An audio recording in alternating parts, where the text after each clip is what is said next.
Grabando. Buenas tardes. Vamos a hablar el día de hoy sobre procesos constructivos de un pavimento flexible. Como bien se habló en clase, la diferencia entre pavimento flexible y pavimento en concreto, ¿no? Pavimento rígido, ¿no? Entonces, en este capítulo vamos a hablar de pavimento flexible. ¿Cómo es el proceso constructivo de un pavimento flexible? El primer proceso es ver la subrasante, ¿no? La subrasante es el material del suelo natural, tratado. Entonces, ¿qué tenemos que hacer? Primero verificar el CBR de la subrasante. Hay grados de CBR, que lo vamos a ver posteriormente. Un CBR más o menos adecuado para un trabajo sobre pavimentos es mínimo de 40%. Hay suelos malos, que ya vamos a hablar en otros temas, de cambiar ese material, ¿no? Pero vamos a suponer que un CBR por lo general de 40 para arriba o de 50 para arriba. Recordamos que el CBR es la capacidad de soporte del suelo. Y hay que diferenciarlo con la edificación, que es la capacidad portante. En pavimentos es el CBR, ¿no?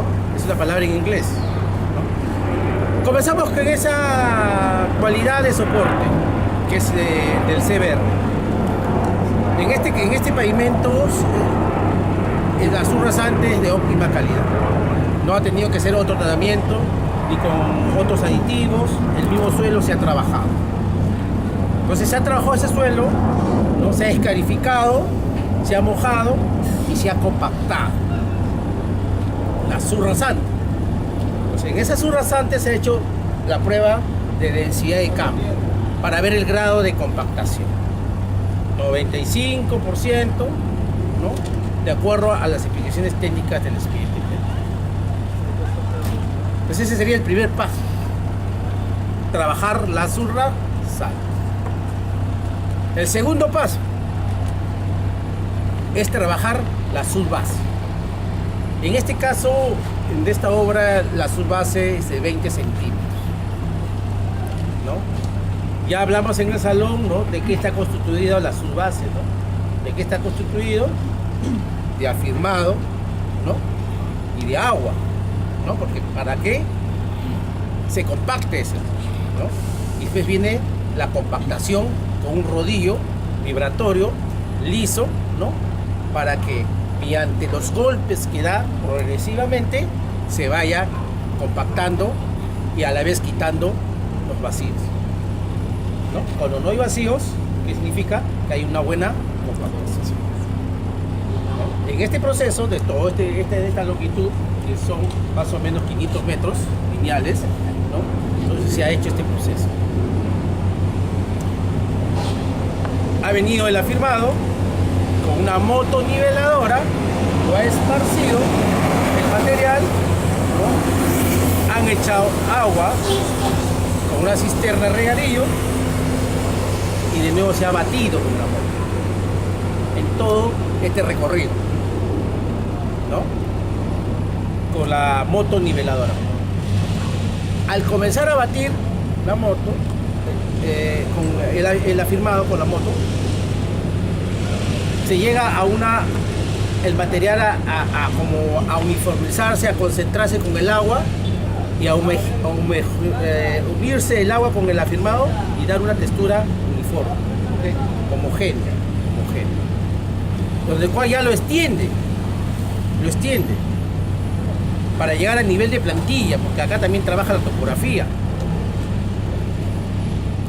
Tanto porque esto tiene una pendiente, tiene una inclinación a los costados, ¿no?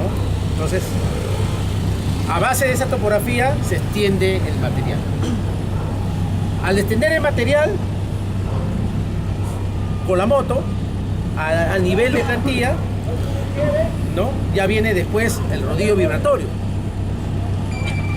El rodillo vibratorio comienza su trabajo vibrando a una fuerza indicada en el expediente técnico, ¿no?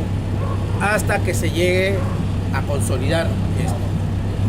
Normalmente, yo con mi experiencia digo entre 8 a 10 pasadas, ¿no? De acuerdo al rodillo que se va a utilizar. Bien terminado eso, el residente ordena, o el supervisor ordena que se saque una prueba de densidad de campo también. A la base, a la subbase estamos ahorita, en la subbase. Estamos ahorita en la subbase. ¿Ya? ¿Cuánto tiene grado de compactación que llegar? Según expediente o según reglamento, 100% de compactación. ¿Qué pasa si no llega a la compactación? Vuelve a entrar la moto, descalificarlo de nuevo, o si no, ven el proceso, de repente faltan más pasadas también. Entonces tiene que llegar al 100% de compactación. Ya ven el proceso, ¿no? Si al iniciar el supervisor o el residente decide que necesita más horas o más pasadas de rodillo, se pasa. Si no, ya tiene que volverlo a descalificar o a batirlo. Muy pocas veces pasa, pero sucede. Todo depende del afirmado que se utilice también, ¿no? Entonces se hace la segunda etapa. La tercera etapa, ya viene la base. En este caso, creo que es 15 centímetros la base, ¿no? Entonces también es el mismo proceso. También tenemos plantillas finales de rasante de base, donde está la pendiente y donde está la inclinación a los costados. Igual es el proceso, traemos el afirmado, mojamos el afirmado o lo humedecemos el afirmado de acuerdo a la humedad que tenga el afirmado, lo batimos y lo extendemos con la moto hasta nivel de plantilla final de rasante de base. Igual el proceso, se pasa de nuevo el rodillo giratorio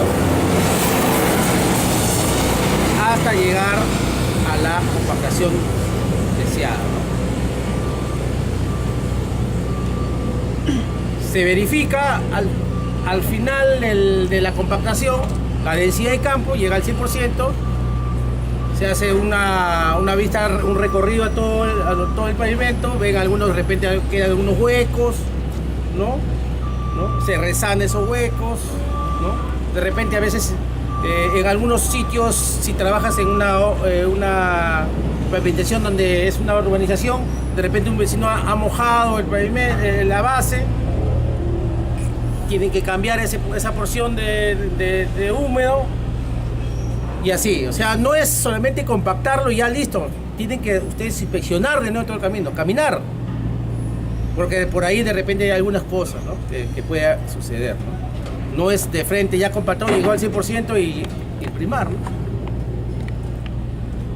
Si está todo ok, usted como residente o como supervisor da la orden de residente de imprimar, ¿no? Todo esa área de trabajo. Entonces entramos al cuarto paso,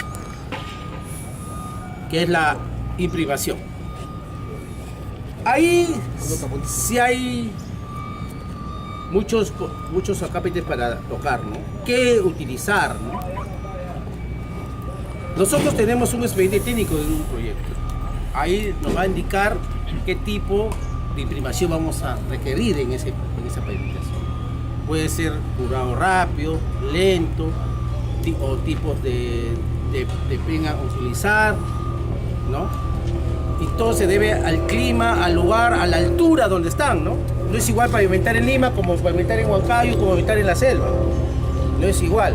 Entonces tenemos que ver, o sea, leer el expediente técnico. No que me dijera